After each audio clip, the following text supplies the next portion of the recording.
ကုသိုလ်တပည့်ငရဲတပိဋ္ဌာတရားဒေသနာတော်ဒီကနေ့ညဓမ္မသဘင်ခန္ဓာကိုရှေးဘုန်းတော်သခင်ရှင်တော်မြတ်ဖရာ၏မဟာကရုဏာဂုဏ်ကိုအာယုပြုပါတိကျူဖွဲ့ဆိုအပ်သောဝန္ဒနာပနာမအာတိတဂါထာကိုယူဆပူဇော်ခြင်းဖြင့်စတင်ကြရအောင်ယောကပ္ပဂောတိဟိပိယပမေယံကာလံကရွန်တောတိဒုက္ခရာနိခေရံကတောလောကဟိတယာနာထောနမောမဟာကရုဏိကတတတ္တယောနာထောဝိနိယမြာစွာတတ္တဝါဤချမ်းသာစီးပွားလိုလားတောင်းတအကုန်ပေါင်းခါသဖြင့်နာထမြညာခြင်းရှင်တော်မြတ်ဖရာသည်ကပ္ပဂောတိဟိပိဂရေကဝါအရေးအတွက်သင်္ချာတို့ဖြစ်တော်လဲအဘယ်မေယံရည်အတွက်တိုင်းတာဖော်ပြခြင်းကမစွမ်းနိုင်ပါသောကာလလေးအသင်ချေသိနေရောပါရှိကြသောကာလပတ်လုံးလောကဟိတယတတ္တလောကဤအကျိုးစီးပွားအလို့ကအတိဒုက္ခရာနိဥ္စာတဲ့ချေလက်အင်္ဂါမိတ္တကြီးမာသမိတာနှင့်တထာဇနီစဉ္ကြီးဟုကျက်တိထဝေငါးသွဲအစုအလုံးခဲရင်သောမူတို့ကိုကရွန်တော်ဖျားဖြစ်ရန်ဤတန်ကြိုးကုတ်အထုတော်မူရသည်ဖြစ်၍ခေရန်လက်ချေမျက်လုံးအသက်ဆုံးရဲ့နှလုံးစေဝံကိုရောဤပြမញ្ញင်းသောကတောဘဝဒါနံကျိန်ဖန်များစွာရောက်တော်မူခဲ့ရရှာလေပြီမဟာကရုဏီကတတတ္တဝါများယင်ဝေတာကဲ့သို့တနာချစ်ခင်မဟာကရုဏာရှင်ဖြစ်တော်မူသောတသနာထသဝိနည်းများစွာတတ္တဝါဤချမ်းသာစီးပွားလုံလာတောင်းတအကုန်ပေါင်းခါသဖြင့်နာထမြညာထိုရှင်တော်မြတ်ဗျာအားနမောယုတိပြောင်းပြောမှန်ကိုလျော့၍ကရောယုကျိုးရှိခိုးခြင်းသည်အထုဘဝတုစင်စစ်မသွေဖြစ်ပါစေတည်း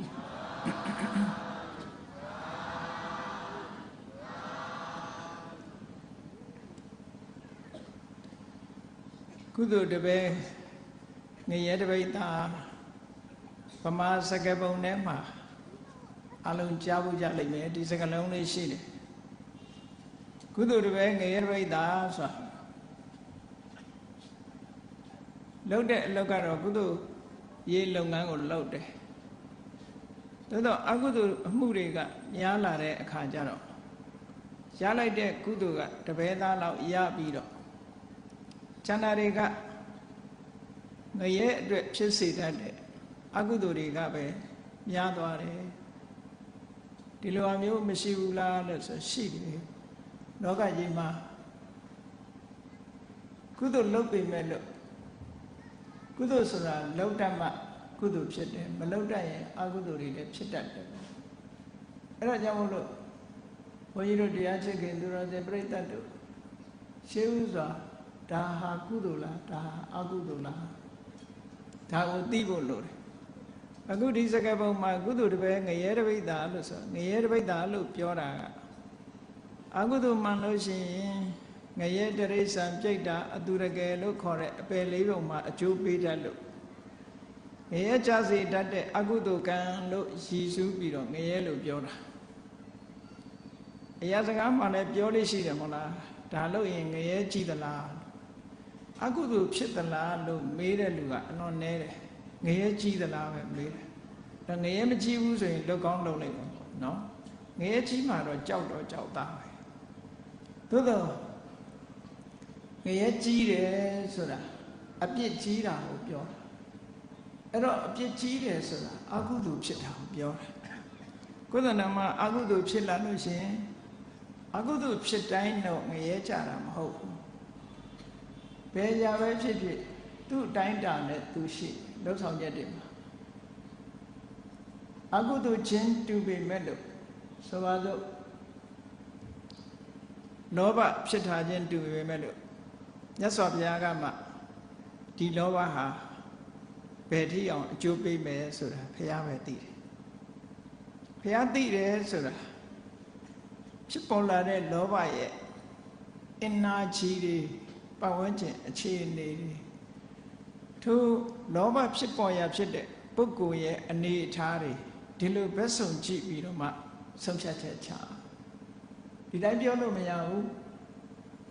သူတဏ္ဍာမှာဖြစ်တာလဲလောဘငါတဏ္ဍာမှာဖြစ်တာလဲလောဘလောဘချင်းအတူတူ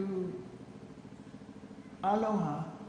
အပင်ငရဲကိုကြစေထသလားအပင်ငရဲကိုပို့ဆောင်မှာလားလို့ဆိုမဟုတ်ဘူးတချို့လောဘကငရဲကိုချတယ်တချို့လောဘကြတော့တိရစ္ဆာန်ဘဝကိုပို့တယ်တချို့လောဘကပြိတ္တာဘဝကိုပို့တယ်အဲ့တော့သုတ္တံပါဠိတော်တွေမှာငရဲတိရစ္ဆာန်ပြိတ္တာလို့အပေကိုသုံးပုံပဲရေးတာများတယ်အဲ့ဒီပြိတ္တာဆိုတဲ့ထဲမှာအတုရကယ်ထည့်ပြီးတော့အပေ၄ပုံလို့ဒီလိုမှတ်ကြတာပေါ့အဲ့တော့အဲ့ဒီလိုအကုသိုလ်ကံအကျိုးပေးတဲ့ဘုံဟာ၄မျိုးရှိတာအကုသိုလ်ကံတက်တက်ရဲ့အကျိုးပေးရဘုံဟာ၄မျိုးရှိတယ်အဲ့ဒီ၄မျိုးထဲမှာအဆိုးဆုံးကတော့ငရဲဘုံပဲပေါ့ငရဲတဲ့နည်းနည်းသက်တာတာကြတော့တရိစ္ဆာန်နဲ့နည်းနည်းသက်တာတာကပြိတ္တာတဲ့နည်းနည်းသက်တာတာကအတုရကယ်လို့ဒီလိုပြောလို့ရတယ်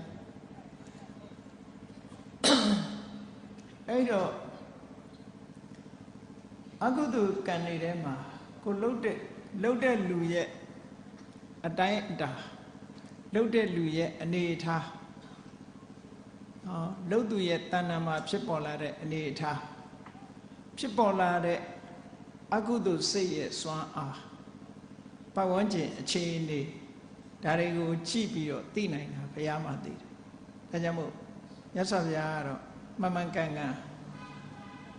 တပ္ပထဂာမိနိပฏิပဒါဆိုမြတ်စွာဘုရားရဲ့တထာဂတဗလ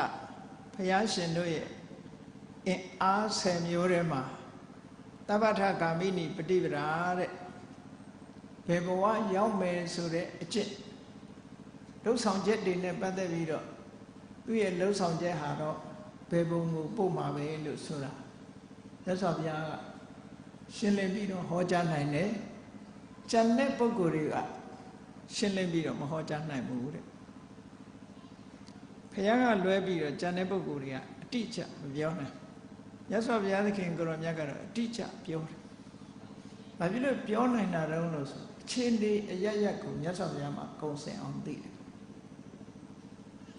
လူတွေကအကြောင်းကိုကြည့်ပြီးတော့ခံမှန်းပြောကြတယ်ဟိုဖြစ်ပေါ်နေတဲ့အကြောင်းတစ်ခုကိုကြည့်ပြီးတော့ဘာဖြစ်လိမ့်မယ်ညာဖြစ်လိမ့်မယ်ကြိုတင်ပြီးတော့ခံမှန်းပြောဆိုကြတာတွေရှိတာပေါ့မုံတိုင်းသတင်းတွေထုတ်ပြန်တာတို့မိုးလေဝသသတင်းတွေထုတ်ပြန်တာတို့ဖြစ်ပေါ်နေတဲ့အနေအထားတစ်ခုကိုကြည့်ပြီးတော့ကြိုတင်ပြီးတော့ဟောကိန်းတွေထုတ်တာပေါ့ predict လို့ခေါ်ကြိုတင်ပြီးတော့ဟောကိန်းထုတ်တယ်မြတ်စွာဘုရားကတော့တိတိကျကျကိုဟောကိန်းထုတ်နိုင်တယ်လူပုဂ္ဂိုလ်ရဲ့အနေအထားကိုကြည့်တယ်သူ့ရဲ့တဏ္ဍာမှာဖြစ်တဲ့အကုသိုလ်ရဲ့စွမ်းအားကိုကြည့်တယ်အခြေအနေကိုကြည့်တယ်အဲ့တော့အကုသိုလ်ဆိုတာဟာတချို့အကုသိုလ်ကငရဲကိုပို့တယ်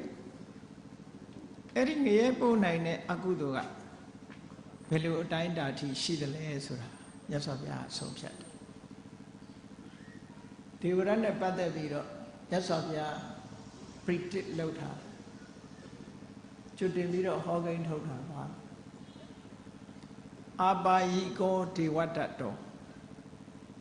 နေရိကောဒေဝတ္တတောအတ္တိကိစ္စောကပ္ပတ္ထောအတ္တိကိစ္စောအဲ့ဒီမြတ်စွာဘုရားရဲ့ကျွတ်တင်ဟောကိန်းထုတ်မှုနဲ့ပတ်သက်ပြီးတော့အဲ့ဒီခေတ်ကမယုံမကြည်ဖြစ်တဲ့ပုဂ္ဂိုလ်တွေကြားထဲမှာပြဿနာအများကြီးတက်ခဲ့ဘူးနော်ဒီစကားနဲ့ပတ်သက်ပြီးတော့ပြဿနာတက်တယ်မြတ်စွာဘုရားအတိအကျဟောတာဟုတ်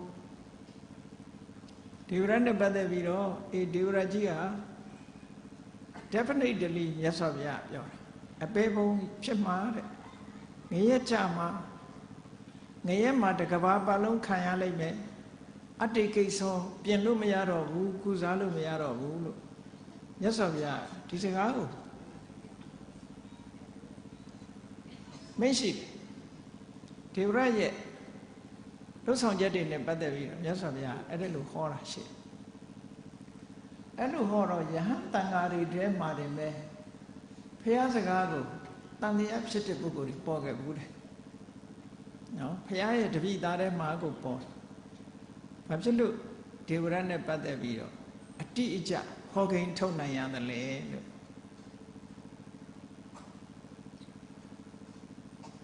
မြတ်စွာဘုရားမှာသူများနဲ့မတူတဲ့ဉာဏ်စွမ်းရှိဘုရားခတ်သိမ်းကိုမြင်နိုင်တဲ့ဉာဏ်စွမ်းရှိအဲ့ဒီဉာဏ်စွမ်းနဲ့ဆုံးဖြတ်ချက်ချဒေဝရနဲ့ပတ်သက်ပြီးတော့အဲ့လိုကျွတ်တင်ပြီးဟောကိန်းထုတ်တာနဲ့ပတ်သက်ပြီးမြတ်စွာဘုရားကအရှင်အာနန္ဒာကိုမိန့်ကြားတာရှိတယ်ငါဒေဝရနဲ့ပတ်သက်ပြီးတော့အခုလိုတိတိကျကျဧကံတကယ်ကိုဖြစ်မယ်လို့အတိအကျဧကံဒိဋ္ဌစကားကိုသုံးတာတခြားကြောင့်မဟုတ်ဘူးလို့မြတ်စွာဘုရားရှင်းပြဒေဝဒတ်ရဲ့တဏ္ဍာမှာကုသိုလ်စိတ်လို့ပြောရလောက်အောင်အဲ့ဒီအချိန်မှာကုသိုလ်စိတ်လို့ပြောရလောက်အောင်ဒေဝရရဲ့တဏ္ဍာမှာဖြူစင်တဲ့အပိုင်းလေးဟာခုခေတ်စကားနဲ့ပြောရင်တော့အဖျားကလေးလောက်အဖျားကလေးနဲ့ထောက်ပြလောက်အောင်ကိုမရှိတော့ဘူးလို့ဆိုလိုတာကဒေဝရရဲ့စိတ်ဟာလုံးဝမဲသွားပြီအဖြူစာလုံးဝမကြမ်းသူတဏ္ဍာမှာကုသိုလ်စိတ်တွေကလုံးဝပျက်စီးသွားပြီအကုသိုလ်စိတ်တွေပဲဖြစ်သွားပြီလုံးဝအမဲရောင်တန်းသွားပြီအဖြူဆိုတာတစ်စက်ကလေးမှမရှိတော့ဘူးလို့စာထဲမှာတော့အာရကကောတိနိတုဒနာမတ္တိစူပြားလေးအဖျားကလေးနဲ့ထောက်ပြလောက်တဲ့နေရာပမာဏလေးမှတောင်မှပဲဒေဝရရဲ့စိတ်ထဲမှာဖြူစင်တဲ့ကုသိုလ်ဆိုတာကြံတော့ဒါကြောင့်မို့ဒီစကားပြောတာတဲ့အကယ်၍များသူတဏ္ဍာမှာအဲ့ဒါလို့ထောက်ပြနိုင်လောက်အောင်ဖြူဖွေးစင်ကြယ်တဲ့စိတ်ဓာတ်ကလေးကြံအောင်ပဲဆိုရင်ဘုရားဒီစကားငါပြောသေးဘူးဟော condition လို့ပြောနော်ဒီလိုဆိုလို့လားအဲ့တော့လူတယောက်ဟာတေချာဒိဋ္ဌပြီးတော့ပြောလိုက်တဲ့စကားထဲမှာအတ္တိကိစ္စတဲ့ကုစားလို့မရတော့ဘူးလို့ပြောတာပြင်လို့မရတော့ဘူးလို့ပြောတာနော် incurable ယောဂတစ်ခုဟာဆရာဝန်တွေကကုလို့မရတော့ဘူးလို့ပြောတာခုခေတ်ဆိုလို့ရှိရင်တော့ကင်ဆာယောဂနဲ့ပတ်သက်ပြီးတော့နော်ကင်ဆာဆိုတာ incurable တဲ့ကုလို့မရတဲ့ယောဂလို့ဒီလိုဆိုကြတယ်အဲ့ဒါလိုပဲဒေဝရဟာပြင်လို့မရတော့ဘူးနောက်ကျသွားပြီဒီလိုမြတ်စွာဘုရားကအကုသိုလ်တွေနဲ့ပတ်သက်လာပြီလူတယောက်တဏ္ဍာမှာဖြစ်တဲ့အကုသိုလ်တွေနဲ့ပတ်သက်လာပြီတိတိကျကျထုတ်ဖို့ဟောကြားတယ်အဲ့တော့ကုသိုလ်ဆိုတာလူရဲ့တဏ္ဍာမှာကုသိုလ်နဲ့အကုသိုလ်ကုသိုလ်ကိုဖြူစင်တဲ့အပိုင်းလို့မှတ်အကုသိုလ်ကိုမဲညစ်တဲ့အပိုင်းလို့မှတ်စိတ်ထဲမှာဖြူစင်တဲ့အပိုင်းဟာအလွန်နည်းပြီးတော့မဲညစ်တဲ့အပိုင်းကအလွန်များသွားဒါကြောင့်မလို့ကုသိုလ်လုပ်ပြီးတော့အကုသိုလ်ဖြစ်တဲ့ဟာတွေလည်းရှိတယ်။ဘာဖြစ်လို့ဒီလိုဖြစ်ရတာလုံးလို့မေးလို့ရှိရင်အထပပါဏိကမ္မာဏိကရံဘာလောနမုတ်စတိ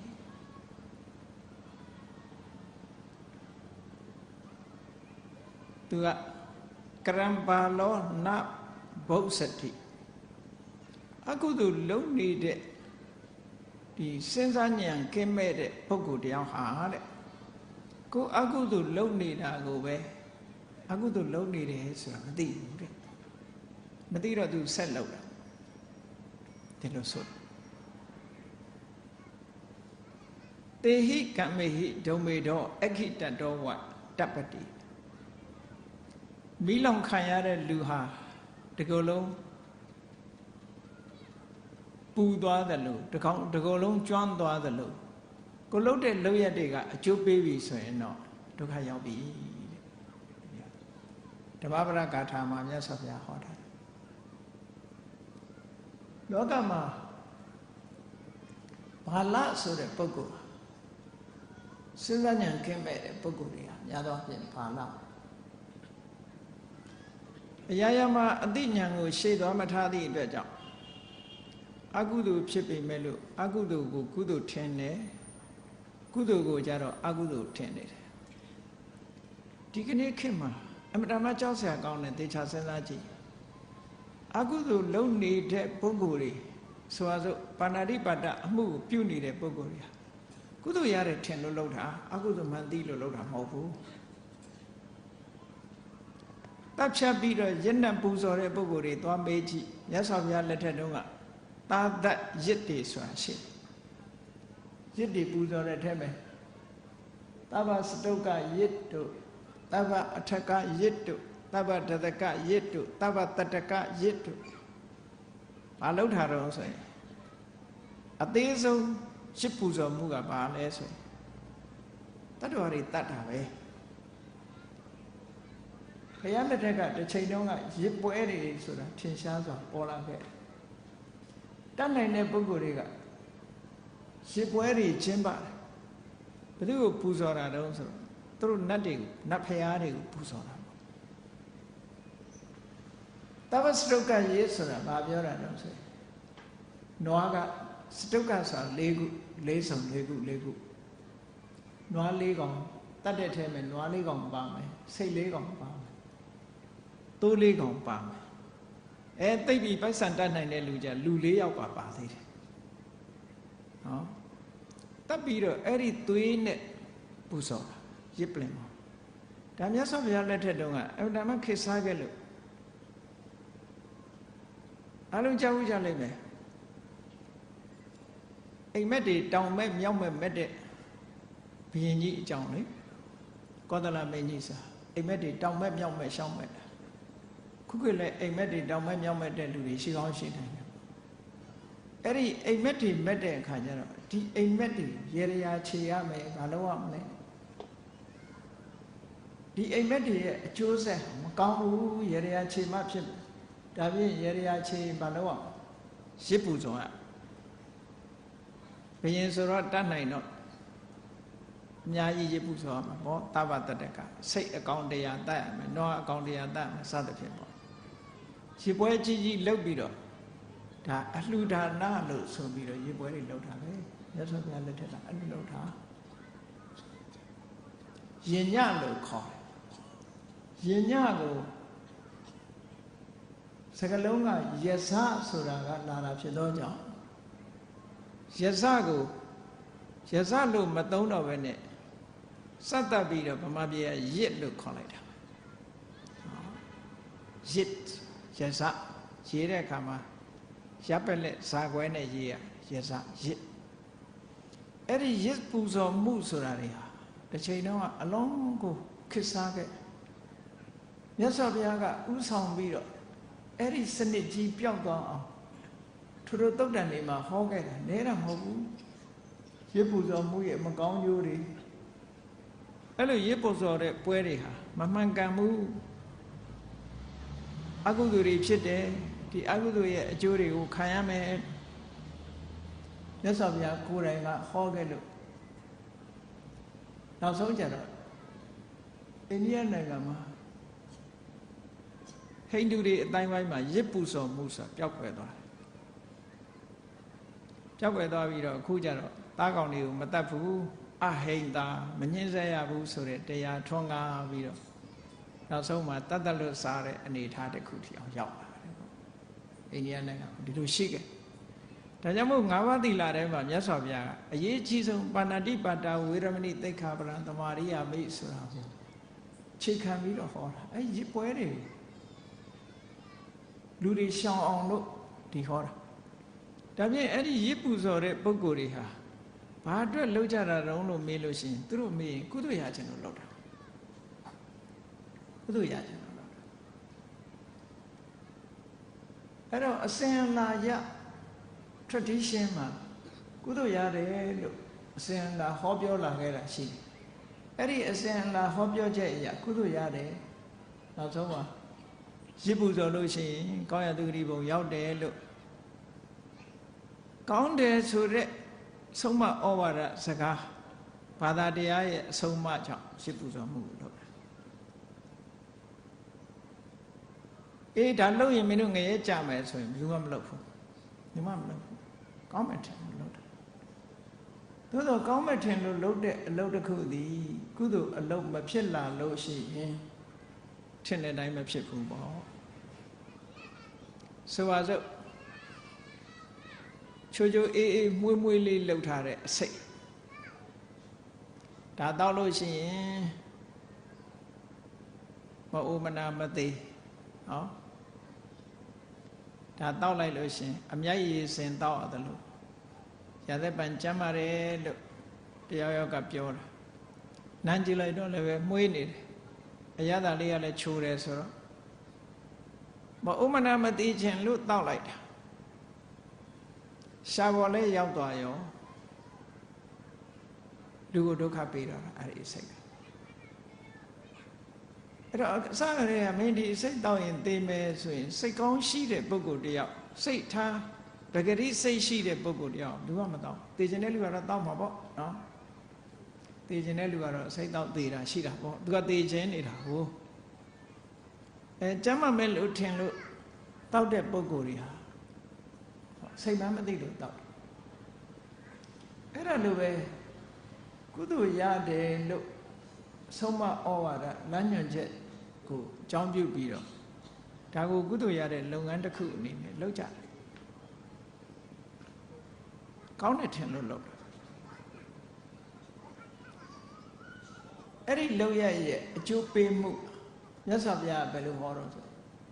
ပါဏာတိပါတောအာတေဝိတောဘာဝိတောဘဟုလိကတောနိရယတံဝတ္တနိကောမြတ်စွာဘုရားဟောထားပုံလေးကချစ်ပါဏာတိပါတအမှုဟာအကုသိုလ်ဟာအာတေဝိတစလုပ်ပြီးဘာဝိတတိုးပြီးတော့လုပ်တယ်ဘူလိကတအချိန်ချင်းအထထလုပ်ပြီးလို့ဆိုရင်တဲ့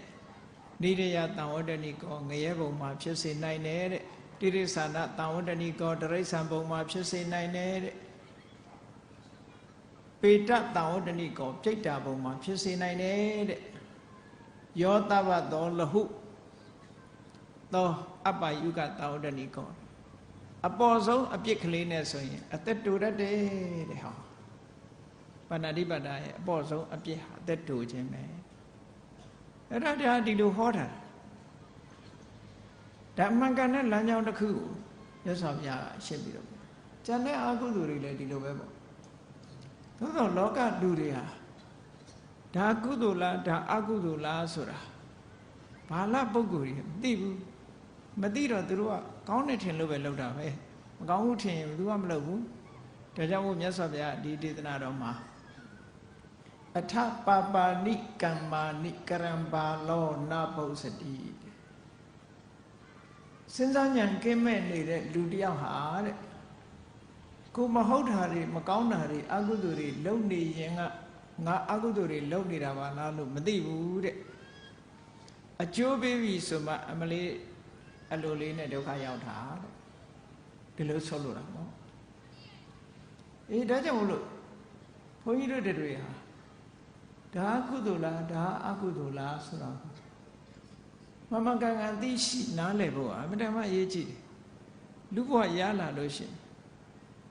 မြတ်စွာဘုရားကဟောထားတယ်ကိုလို့ရင်ကိုခံရတယ်ဟုတ်တယ်လေဒါကဘယ်သူမှရှောင်လွဲလို့မရဘူးလေကိုယ်တဏ္ဍမှာဆိုပါစို့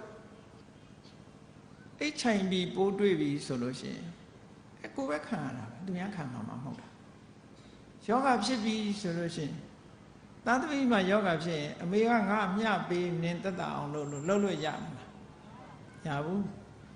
ကိုဖြစ်ကိုခံဆိုတာအတ္တမထင်ရှားတယ်နော်အကျန်တဲ့ပုဂ္ဂိုလ်တွေရောမခံရဘူးလားဆိုတော့စိတ်ဆင်းရဲမှုလေးတော့ခံရတာပေါ့ ဆိုပါစို့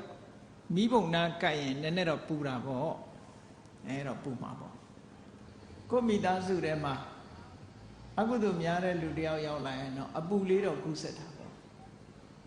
သို့တော့အပြည့်အဝခံရတာတော့လောက်တဲ့လူပဲကျန်တဲ့လူကအပြည့်အဝမခံရဘူးတဲ့အဲ့ဒါကိုပြောတာဘာလဟာကိုယ်တိုင်မဟုတ်တာလုံနေတာကိုမဟုတ်တာလုံမှမသိဘူးတဲ့အကျိုးဆက်ပေါ်လာလို့ဆိုရင်တော့မိလောင်ခံရတယ်လို့ဒုက္ခတွေ့ပြီလို့ဒီဒေသနာတော်မှာမြတ်စွာဘုရားဘာကိုအကြောင်းပြုပြီးတော့ဟောခဲ့တာတုံးလို့ဆို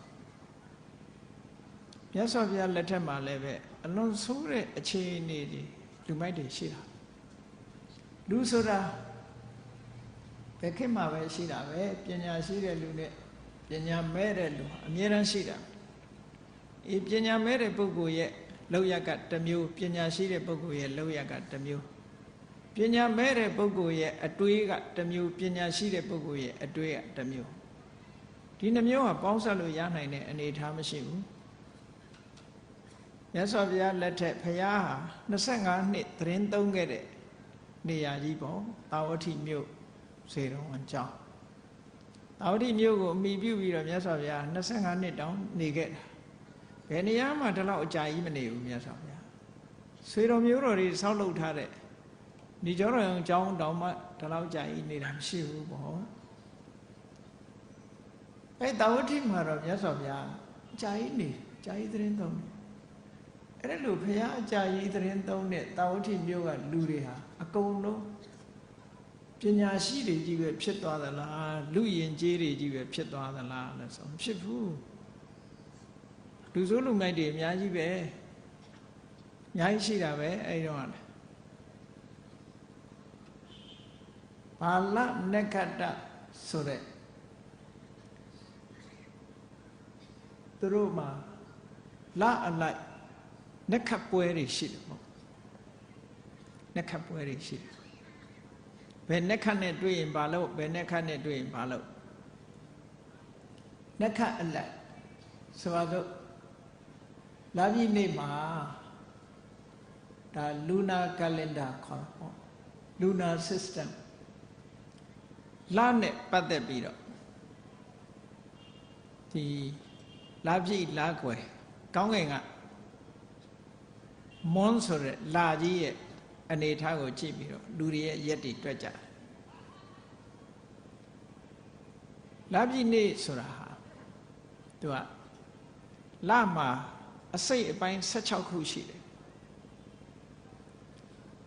အားလုံးသိကြလိမ့်မယ်လဇန်1ရက်နေ့ကနေစပြီးတော့လဟာထွက်တာဒါပေမဲ့လူမမြင်သေးဘူးเนาะ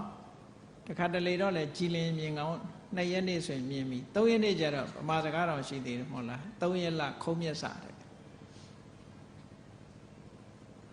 3ရက်လောက်ဆိုရင်လကလေးကအစိတ်ကလေးတစ်ခုပေါ်လာတယ်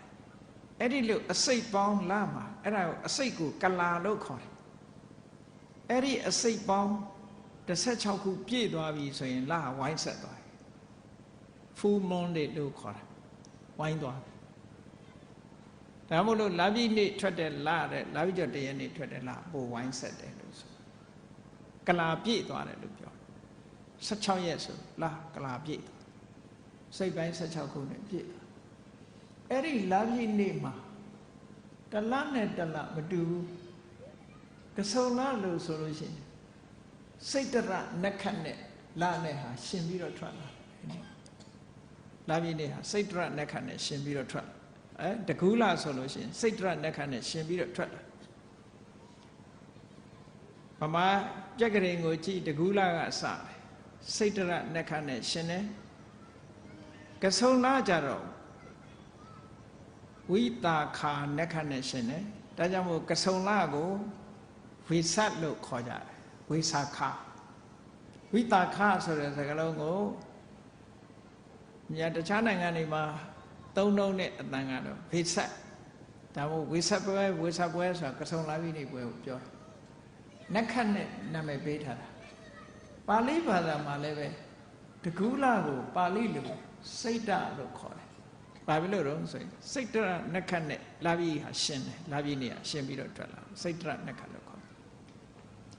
ကစုံလကြတော့ဝိတာခနက္ခနဲ့ရှင်ပြီးတော့ထွက်လို့ဝိတာခဆိုတာကစုံလနေယုံလကြတော့ဇိထနက္ခနဲ့ရှင်သည့်အတွက်ကြောင့်နေယုံလကိုဇိထလို့ခေါ်တယ်ဝါဆိုလကြတော့အာတန်လီနက္ခနဲ့ရှင်တာမဟုတ်အာတန်လလို့ခေါ်တယ်လို့သူလနဲ့သူနက္ခနာမည်ရှိတယ်ပေါ့အဲ့ဒါလို့နက္ခတရေနာမည်နဲ့ဟောသွားအဲ့ဒီထဲမဲ့ဗမာမှာတောင်ရှိတယ်ထမရဲ့ကြာတစောင်းမုံလာပြီဆိုလို့ရှိရင်နော်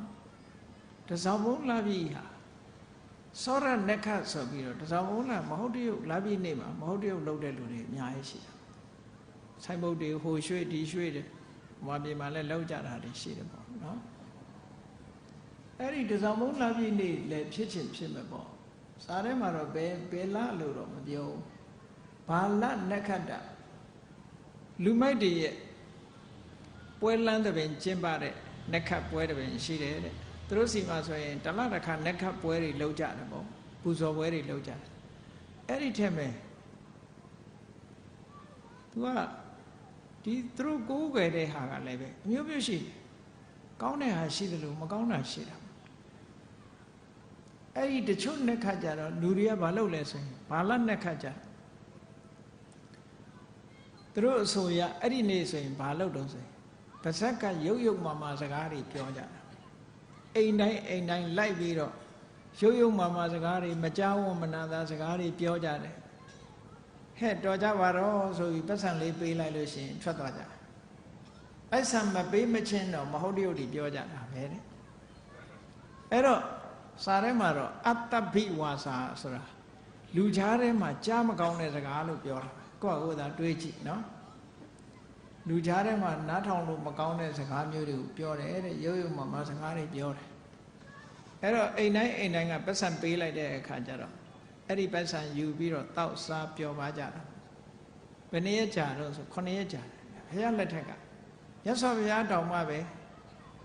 အေးဘုရားကိုကြည်ညိုတဲ့တရားဓမ္မတွေကအရှင်ဘုရားတို့ဆုံးကမကြွပါနဲ့ဒီ9ရက်တော့ကျောင်းမှာပဲသတင်းသုံးပါဆိုပြီးတော့ဆွန့်ချက်ပြီးတော့ကျောင်းပို့ကြဘာဖြစ်လို့တော့ဆိုရင်ခုနလူမိုက်တွေကမကြောက်ဝမနာတာစကားတွေဆဲဆိုပြီးတော့တမျိုးလုံးဟာအုံကြက်ကြက်ဖြစ်နေအဲ့ဒီနေ့မှာဆဲလဲကိစ္စမရှိဘူးဗမာပြည်မှာလည်းပေါ့နော်ခုချိန်မှာရေပဲ့ရင်တော့ရံဖြစ်မှာပေါ့တကြံလွေးကြတော့ပဲ့ရင်ခန်းနေကြပွဲကိုအဲ့ဒီဘာလနှစ်ခတ်ပွဲမှာဆိုလို့ရှိရင်ဆဲကျင်တိုင်းဆဲနော်နာဂွန်းဆိုထားမှာပဲရဆဲကျင်တိုင်းဆဲပြောကျင်တာတွေပြောမကြောက်ဝမနာတာတွေပြောဘာမှပြန်ပြောလို့မရအခါကိုသူကအဲ့ဒီလိုပွဲမျိုးဟာတာဝတိမျိုးမှာဖျားရှိနေတုန်းကိုပဲဒီပွဲမျိုးဖြစ်ခဲ့တယ်တဲ့ခုနှစ်ရက်တိတိလူတွေဟာဒုက္ခရောက်ကြတယ်လူတော်လူကောင်းတွေဒုက္ခရောက်ကြတယ်ပေါ့ခုနကလူမိုက်တွေကတော့ပျော်ကြတယ်ပေါ့အေးအဲ့ဒီပွဲကြီးရက်တတ်မှတ်ထားတဲ့ရက်ကုံဆုံးသွားတော့မှအလုံးဟာနားချမ်းသာပြီးတော့ဖျားမှုရှိတဲ့တန်ဃာတွေဆုံးကပြန်ဝင်ကြတယ်ဒါလို့ဆိုတယ်အဲ့ဒီဟာနဲ့ပတ်သက်ပြီးတော့မြတ်စွာဘုရားကဘာဟောတော့ဆိုပမာဒမနုယုံဇန္တိဘာလာဒုံမေဒီနောစနာအေးအတိညာလောကလူတွေကစစညာအမတနေကြတယ်အတိညာမရှိတဲ့ပုဂ္ဂိုလ်တွေဟာအပျော်အပါးလောက်သာအာယုံထားပြီးတော့ကြိုးစားနေကြတာတဲ့တကယ်ကိုအတိညာရှိတဲ့ပုဂ္ဂိုလ်မှသာလေအပမဒင်းစမေဓာဝီဌနံတိထံဝရခတိတန်ဖိုးရှိတဲ့စိန်ရွှေယရနာကိုမပြောက်မပြက်အောင်တယုတယလုံညုံတဲ့နေရာမှာတိမ့်ထားတယ်လို့ပဲအတိညာရှိတဲ့ပုဂ္ဂိုလ်တွေကကုသိုလ်ကောင်းမှုကိုအမှတ်ရတဲ့သူတို့ရဲ့တန်ဖိုးရှိတဲ့စိတ်ဓာတ်လေးပေါ်မှာဒီလိုတန်ဖိုးရှိတဲ့ယရနာလိုတန်ဖိုးထားကြတယ်လူမိုက်တွေကတော့အဲ့ဒါတန်ဖိုးမထားဘူးလို့ဒီလိုပြောတယ်အဲ့တော့လောကမှာအကောင်းနဲ့အဆိုးဆိုတာဒီလိုတွန်တွဲနေတယ်ကဲကောင်းပြီအကုသိုလ်အလုပ်ကအကုသိုလ်တတ်တတ်ကုသိုလ်ထင်ပြီးတော့လုပ်တဲ့အကုသိုလ်တွေရှိတယ်အကုသိုလ်ထင်ပြီးတော့ကုသိုလ်လုပ်ကြတာရှိတယ်အကုသိုလ်ကုသိုလ်လို့ထင်ပြီးတော့အကုသိုလ်တွေလုပ်ကြတာရှိတယ် ဆိုပါစို့အကုသိုလ်ဖြစ်ပေမဲ့လို့ကုသိုလ်လို့ထင်မှတ်နေတဲ့အရာရှိတယ်။ဘာလဲလို့ဆိုလို့ရှိရင်ဥပမာပြေမှာလည်းရှိတာပဲအရက်ဝိုင်းသွားပြီးတော့အရက်ကိုတကားခံတာဒါနကောင်းမှုလုပ်တာပေါ့ထင်တော့သူကဘာလို့တကားပဲအရက်တိုက်တဲ့တကားပေါ့ဒီအတွက်သူကနေပြီးတော့ငွေကြေးပေးပြီးတော့ကျန်တဲ့လူတွေကိုအရက်တိုက်တာအဲ့ဒါကုသိုလ်ရသလားလို့ဆိုဘယ်ကုသိုလ်ရအဲ့ဒါမျိုးကိုပြောတာသူကအကုသိုလ်တော့အကုသိုလ်ပဲတဲ့ဒါပေမဲ့အကုသိုလ်ကိုတကားခံတာတကားခံတယ်လို့ပဲပြောပြီးတော့အဲ့ဒါလည်းဆိုတာရှိသေးတယ်အရက်ကိုအရက်လို့တင်ခေါ်ရင်တော်သေးတယ်ယမကာလို့ခေါ်သေးတယ်ယမကာဆိုတဲ့အဓိပ္ပာယ်ကဘုန်းကြီးတွေရဲ့ဝိနည်းကျမ်းထဲမှာအစာအာဟာရနဲ့ပတ်သက်ပြီးတော့အခေါ်၄မျိုးရှိတယ်ဘဝတုဒ္ဒအဖြစ်ပြောရမှာဆိုယာဝကာလိကယာဝကာလိကဆိုတာမနဲ့အာယုန်တက်တဲ့အချိန်ကစပြီးတော့မွန်းတဲ့အချိန်အတွင်းသာစားရမယ့်အစာအာဟာရမျိုးကိုယာဝကာလိကလို့ခေါ်တယ်။နောက်အဖြောယမကာတွေကြတော့ညဥ်ယံညနေပိုင်းအချိန်ပဲဒီတဲ့မကြော်စေရဘူးညဥ်ယံအချိန်မှာပဲသုံးဆောင်ရမယ့်ဟာတွေဖြစ်လို့ယာမကာလိကလို့ခေါ်တယ်အဲ့ဒါကိုလူတွေကယာမကာလိကကိုယမကာတဲ့ဘုန်းကြီးတွေကြတော့အဖြောပေါ့နော်ဖြောရည်ပေါ့ဖြော၈မျိုးစင်စင်တော့တူမှာပေါ့နော်သူကလည်းတောက်တာဒီကလည်းတောက်အဲ့ဒါယမကာယာမကာလိကနောက်တစ်ခါတတ္တဟကာလိကဆိုတာဘာလို့ဆိုရင်ထောပတ်တို့ပြားရည်တို့တကားခဲတို့ဒီလိုဟာမျိုးတွေကိုရှင်းတော့စီတို့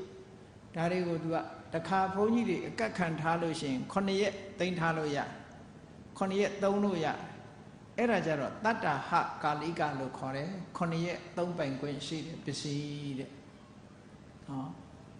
တပ္ပိနဝနိတံတေလံမထုဖာနိတံ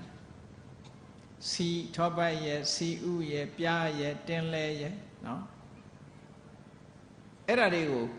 ဒါဆေးလို့ခေါ်တယ်တတ္တကာလိကနောက်ယာဝဇီဝိကဆိုတာတော့မကြမ်းမာလို့တောက်ရတဲ့ဆေးတွေကြတော့တခါကတ်ခံထားရင်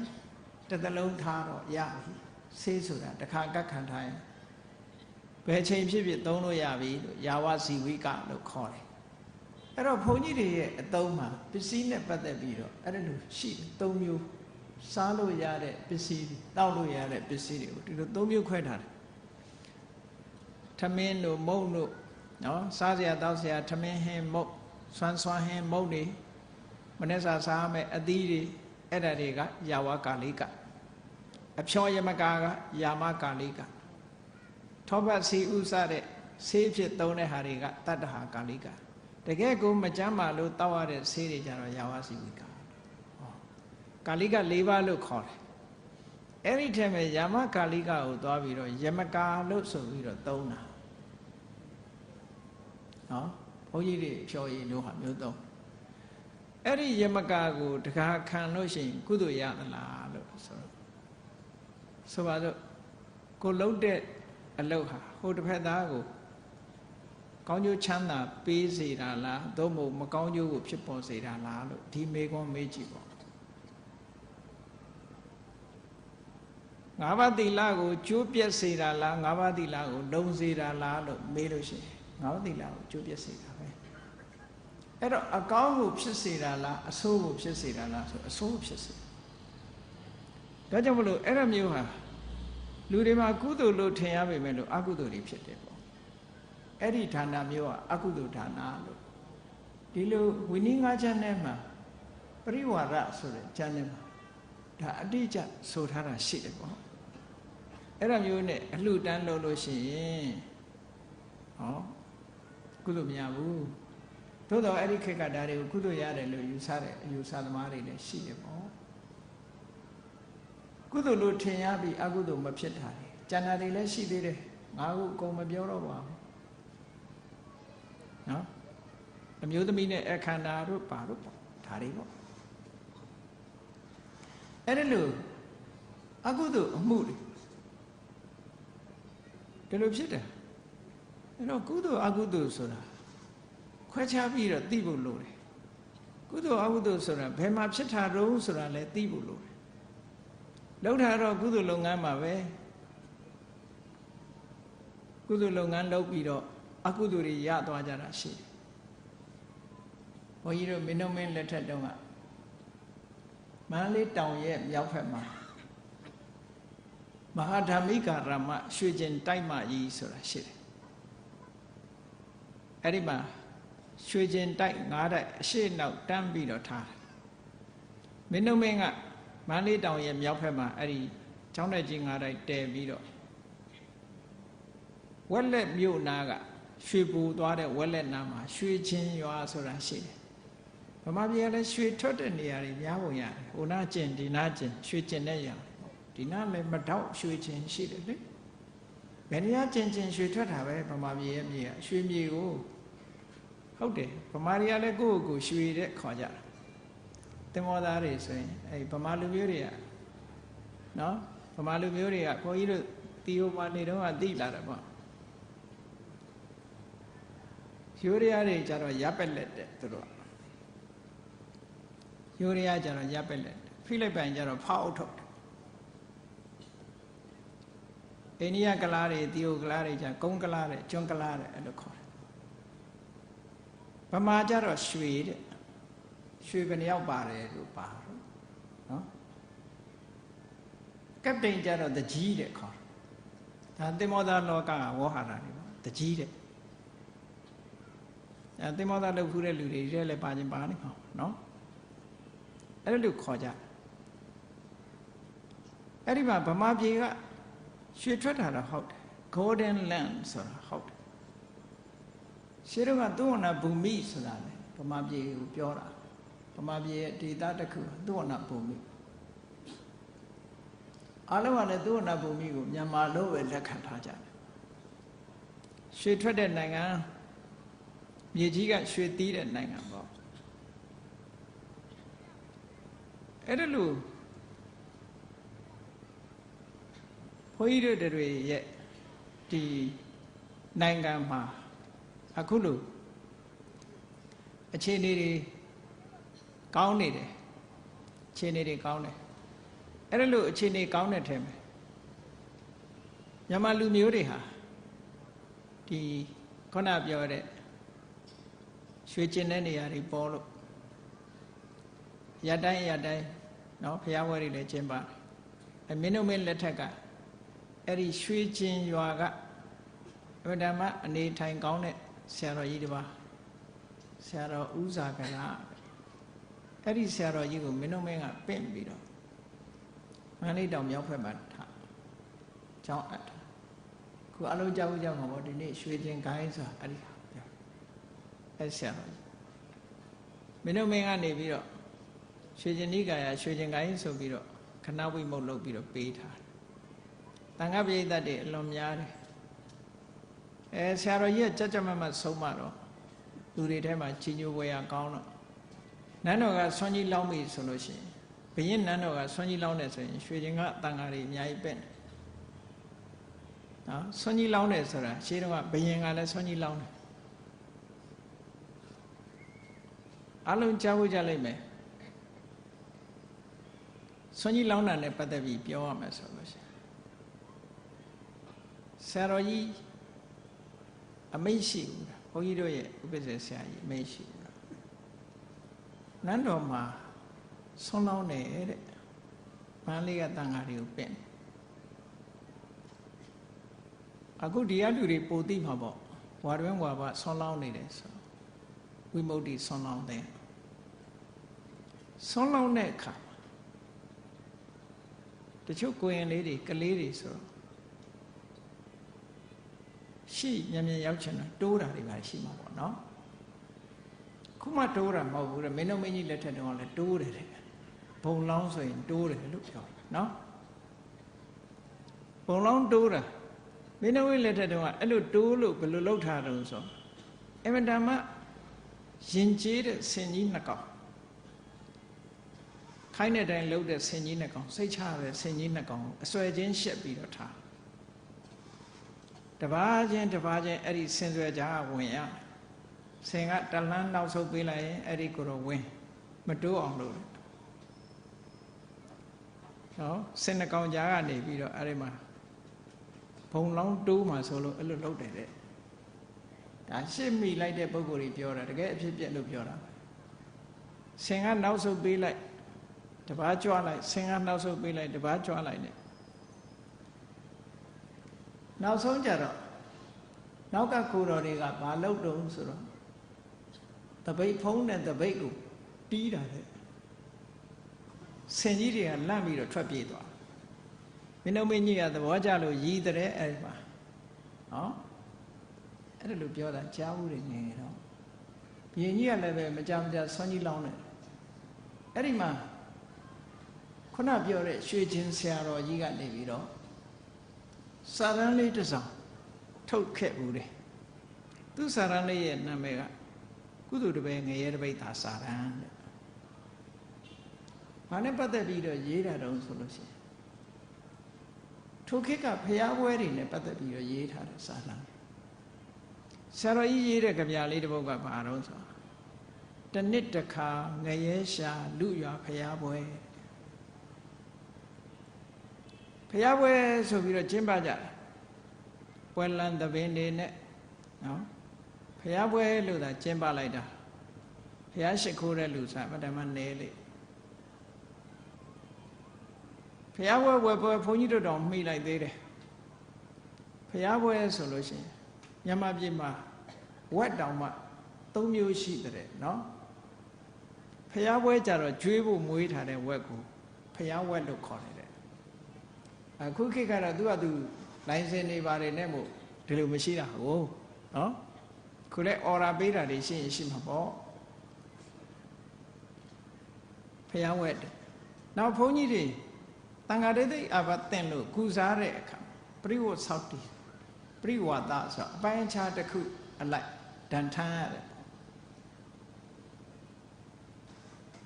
အဲ့ဒါလို့ဒန်ထမ်းပြီးတော့ကျင့်ဆောက်တည်တာပရိဝတ်ဆောက်တည်တယ်လို့တချို့ဒေသတွေမှာလောက်ပါအဲ့ဒီပရိဝတ်ဆောက်တည်တဲ့တန်ဃာတွေကိုကျွေးဖို့မွေးထားတဲ့ဝက်ကိုတော့ဝိုးဝက်လို့ခေါ်တယ်အဲ့လိုဝက်တွေကအမျိုးမျိုးရှိသေးတယ်နော်ဘုန်းကြီးတို့ကငယ်ငယ်တုန်းကကြုံမှုတယ်ပေါ့ရွာဖျားပွဲဆိုရင်ဝက်သားစားရတာသိကြတယ်ဘယ်ကနေရတယ်တော့မသိဘူးဝက်သားစားဖျားပွဲဆိုရင်ဝက်သားစားကြရတဲ့အခါအဲ့ဒါလို့ကုသိုလ်ဆိုပြီးတော့လှုပ်တဲ့ထဲမှာအကုသိုလ်တွေကပါလာအကုသိုလ်တွေပါလာအကုသိုလ်လှုပ်တယ်ဆိုတာတချို့ကငါအကုသိုလ်မရှိဘူးလို့ဒီလိုပြောကောင်းပြောလိုက်အကုသိုလ်ဖြစ်တယ်ဆိုတဲ့ဟာမှာသူကကိုယ်တိုင်တိုက်တွန်းချီးမွမ်းစိတ်တူတဲ့တူပဲအဲ့လေခုကိုယ်တိုင်တတ်တာသူများကိုတတ်ခိုင်းတာအော်ရာပေးတာနော်အသားတွေအော်ရာပေးတယ်ဒါဗနပိတ်သားဆိုအော်ရာပေးမယ်ကိုယ့်ကိုဈေးမှာတပ်ပြီးသားဝယ်တာအကြောင်းကိစ္စမဟုတ်ဘူးအော်ရာပေးရင်ဒါမလွတ်ဘူးနော်နောက်တစ်ခုကဘာတော့ဆိုလို့ရှိရင်ချီးမွမ်းတာတိုက်ရိုက်ချီးမွမ်းတာလည်းပါမှာပေါ့ဝက်ပေါ်တာဝယ်သဘောကျပြီးတော့အသားပေါ်တာဝယ်သဘောကျပြီးချီးမွမ်းစိတ်တူတယ်ဘာမှတော့မပြောစိတ်ကတော့သဘောကျတူတယ်သဘောတူတယ်အဲ့ဒီပုဂ္ဂိုလ်၄ဦးစလုံးဟာအကုသိုလ်ဖြစ်တာတူတူပဲဒါကဘုရားဘာသာကျမ်းစာတွေမှာဆိုတယ်ဘုရားဘာသာကျမ်းစာမှာမဆိုဘဲနဲ့ပြောတဲ့စကားတစ်ခုရှိတယ်ဆိုပါစို့စားသူနဲ့တတ်သူအသားစားတဲ့လူနဲ့အသားပေါ်တဲ့လူတချို့ဘာသာရေးကိုင်းကဘယ်လိုယူဆတော့ဆိုစားတဲ့လူနဲ့တတ်တဲ့လူအကုသိုလ်ဖြစ်တာချင်း50-50တဲ့50-50သူတို့ပြောတယ်အဲ့ဒါချိန်ဝါဒမှာအဲ့ဒီတိုင်းရှိ50-50ပဲနော်တတ်တဲ့လူက 50 ရာခိုင်နှုန်းပတ်သက်တယ်စားတဲ့လူက50 ရာခိုင်နှုန်းပတ်သက်တယ်အဲ့ဒါကိုတော့မြတ်စွာဘုရားလက်မခံဘာလို့လက်မခံတော့လို့ဆိုတော့စဉ်းစားကြည့်ပေါ့တတ်တဲ့လူရဲ့စိတ်ဓာတ်နဲ့စားတဲ့လူရဲ့စိတ်ဓာတ်နဲ့တစ်မျိုးစီပဲလေတခုတော့ရှိတာပေါ့ငါအတွက်တတ်ပါစေဆိုတဲ့စိတ်ရှိရင်တော့သူလည်းပါမှာပေါ့အဲ့ဒါဆိုရင်အဲ့လိုမဟုတ်ဘူးဈေးတွေ့လို့ဝယ်စားတယ်နော်ဈေးတွေ့လို့ဝယ်စားတယ်အသားဆိုင်ကဝယ်စားလိုက်တယ်နောက်တတ်ကြပါစေဆိုတဲ့စိတ်လည်းမရှိဘူးသူ့မှာအသားအနေနဲ့ပဲဝယ်စားလိုက်တယ်သို့တော့သူ့စိတ်ထဲမှာသေပါစေဆိုတဲ့စိတ်တစ်ခုမှမထားဘူးပေါ့စားစရာတစ်ခုအနေနဲ့ဝယ်စားတယ်စိတ်ကဖြူစင်တယ်အဲ့ဒါကိုမြတ်စွာဘုရားကဥပမာဘာနဲ့ပေးတယ်ဆိုလို့ရှိရင်လက်မှာဒဏ်ရာအနာတရားမရှိဘူးဆိုလို့ရှိရင်အစိတ်ကင်ပေမဲ့လို့အစိတ်မသိဘူးတဲ့ဆိုလိုတာကကိုယ်စိတ်ကစင်ကြယ်တန်ရှင်းနေရင်အကုသိုလ်မဖြစ်ဘူးလို့ဒီလိုပြောတာပေါ့နော်အဲ့တော့ကောင်းပြီလောကမှာအကုသိုလ်ဘယ်လိုလုပ်ရင်ဖြစ်တယ်ဘယ်လိုလုပ်ရင်မဖြစ်ဘူးဆိုတာဒါသိဖို့အမှန်တမ်းအရေးကြီးခေါင်းရွှေချင်းဆရာတော်ကြီးကရေးတယ်တနှစ်တစ်ခါငရဲရှာလူရွာဖျားပွဲငရဲတပိဋ္ဌာကုသိုလ်တပည့်ငရဲတပိဋ္ဌာစာတမ်းမှာဒီလိုရေးထားဘာဖြစ်လို့တော့ဆိုတော့သူခေတ်မှာခုနဖျားပွဲတွေဟာဝက်သက်ကြက်သက်နဲ့သားတွေတတ်ပြီးတော့တန်ဃာတွေပင့်ပြီးတော့ဆွန်ကြွေးကြတယ်ဘာလုပ်ကြတယ်ဧည့်သည်တွေအခမ်းကြတယ်ဒီလိုတွေဖြစ်တာဟုတ်အဲ့ဒါကြောင့်မလို့သားကောင်တွေတတ်ပြီးတော့ဒါနကောင်းမှုလုပ်တယ်ဆိုလို့ရှိရင်နှစ်ပိုင်းရှိတယ်သူတတ်တဲ့အပိုင်းကတစ်ပိုင်းဒါနကောင်းမှုလုပ်တာတစ်ပိုင်းတတ်တဲ့အပိုင်းကအကုသိုလ်ဖြစ်တယ်ဒါနကောင်းမှုလုပ်တာကုသိုလ်ဖြစ်တယ်အဲ့ဒီနှစ်ခုကိုရှင်ကြည့်လိုက်မယ်ဆိုရင်ဒါနရလိုက်တာကနည်းနည်းငရဲကြီးတာကများများအဲ့ဒါကိုရည်ရွယ်ပြီးတော့သူကကုသိုလ်တပည့်ငရဲတပိဋ္ဌာလို့ပြောတာနော်ကုသိုလ်ကတပည့်ငရဲတပိဋ္ဌာကြားမှုကြပါလိမ့်မယ်အမျိုးသမီးတယောက်အိမ်ကိုဧည့်သည်ရောက်လာအဲ့ဒီနေ့မှလဲအသားမပေါ်ရဥပရိယအသားပဲမဝင်မရအိမ်ရောက်လာတဲ့ဧည့်သည်ကိုလည်းသူကဟင်းကောင်းနဲ့ဧည့်ခံတယ်အိမ်မှာမွေးထားတဲ့စိတ်ကလေးကိုလဲလှီးပြီးတော့ချက်တယ်အဲ့ဒီအမျိုးသမီးဟာဘဝတိုင်းမှာသူကဒီလဲလှီးပြီးတော့ချက်လိုက်လို့ငရဲတော့သူကြသွားပြီးငရဲကလွတ်တဲ့အခါကျတော့ဇက်ပြတ်ပြီးတော့သေရတဲ့ဘဝမနေဘူးတဲ့ဒါကြောင့်မို့လို့တချို့ကပြောတယ်စိတ်မွေးအမြခံရတယ်လို့ဆိုတချို့ကထင်ကောင်းထင်လိုက်မယ်ကိုကတခါတည်းတတ်တာဘာဖြစ်လို့ဒီလောက်ခံရတော့ဆိုလူရဲ့တဏ္ဍမှာဖြစ်တဲ့စေတနာနဲတာမှမဟုတ်တာအဲ့ဒါမေးလို့ရှိရင်ကိုပြန်မေးရလိမ့်မယ်